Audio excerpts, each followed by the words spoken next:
Hi, I'm Drew. Welcome to the Beggars Woodshop video podcast for this July of 2021. Welcome, ladies and gentlemen. You are most welcome. Thank you for joining me here, and thank you for inviting me into your homes or laps or, well, however you happen to be viewing this program. Again, I'm trying the green screen, the lighting, and playing around with a few things. I don't know how well it's turning out. I don't have a real good setup, let's admit it. I mean, come on, look at the microphone I'm using. Well, let's get to what we got to talk about. There's a lot to talk about. First off, let's talk about an update. Yes, an update. This first update, actually it's the only update, has to do with last week's book. The How to Build Modern Furniture book, which I found to have a Magna publication. I contacted Scott over at My Growth Rings, and even he was surprised about this, especially because the copyright was 1957. Well, we did some talking, and yes, it is the same Magna that Shopsmith was associated with. The difference, of course, being it's not Shopsmith and Magna, but it could have been at one point, because I did some extra research and found that the original publication of my book, because my book is a second edition, the first edition was copyright 1951 and 1952 because there were two volumes. Yeah, two volumes. Volume 1 was 51, Volume 2 was 52, and the second edition is a combination of those two volumes with very little differences. So, thank you, Scott, over at My Growth Rings. Please check him out. So, we have a little update on that. The main reason I wanted to talk, or what I mainly wanted to talk about this month, is our GoFundMe.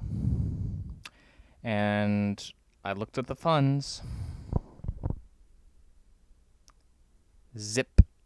Zilch. Zero. Nada. Nothing. Am I disappointed? Yes, it's been up since December, right before Christmas. Am I surprised? No. No, and the reason I'm not surprised is because before I started the channel, I did my research, and at best, you could have a 3-year minimum. Okay, 3-year minimum to have a decent channel with a fair amount of subscribers. So, you know, it makes me look at everything and have to try to decide, what do I want to do? Okay. I don't want to cancel GoFundMe. Not yet, anyway. And I have some financial decisions to make with a few things coming up and a few people to talk to. So, but there is good news in that I have some finances coming in, hopefully, pretty soon. Someone in our neighborhood decided to do a neighborhood yard sale. A flyer went out to everyone in the neighborhood who would like to participate this month. So it's quite possible my stuff will sell. We shall see. We shall see. I will put everything I have, which is bowls and one vase, vase, whatever you want to call it, all decorative, I'm afraid. So we're gonna see what happens with that. If I don't sell anything, or if there's stuff left over from the sale,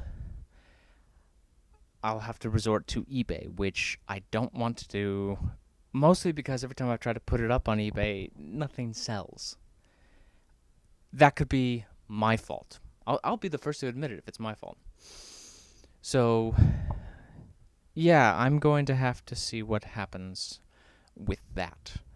But hopefully we're going to sell stuff. I'm hoping.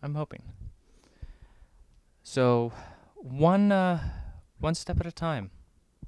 But hopefully, if I can make some sales with that and go over what other financial stuff I want to go over, hopefully I can get, even if it's off of eBay, a band saw, a lathe duplicator, the face plates, the stuff for spindle turning on the lathe, and then some blanks, I could produce some kind of content, even though it would be lathe central.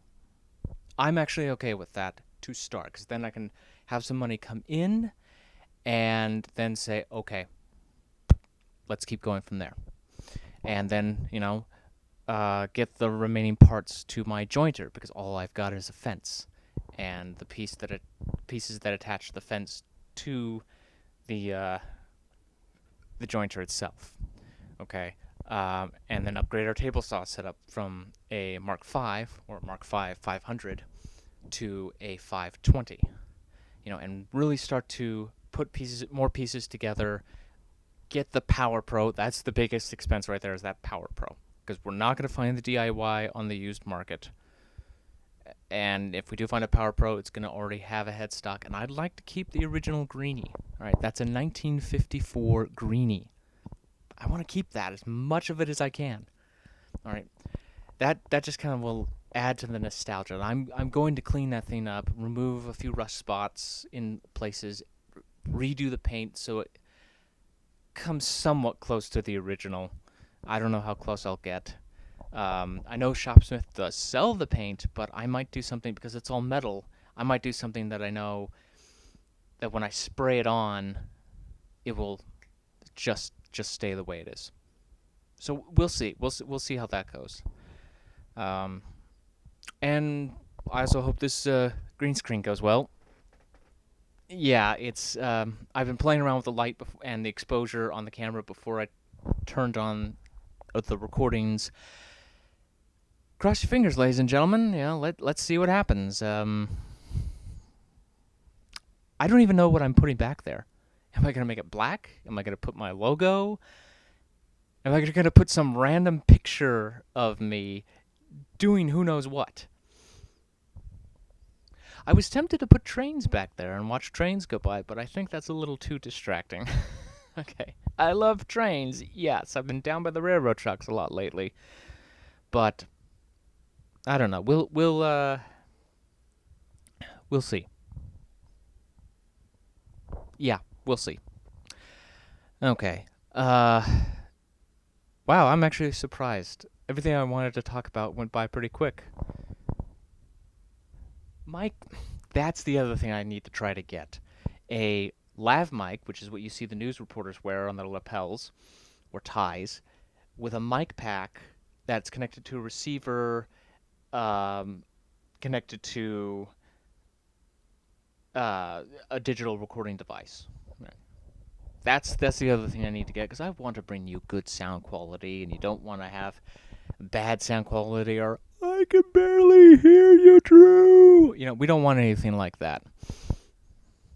I try to give good sound when I do this. So, all right, I better stop. I'm gonna start rambling here real quick. I know it. I think because I'm trying to extend the time. I don't know why. All right, so our GoFundMe link is still in the description below. Please like, comment, subscribe, because the more of those you get, apparently it helps the algorithm with YouTube to make our channel appear. I don't know how much of that I can talk about and get it right, but that's what we want to hope for. Share with people you know if they're interested in this kind of thing and woodworking. The more subscribers we get, the more opportunity we get to bring you the content. And hopefully I will see you next time right here on the Beggars Woodshop.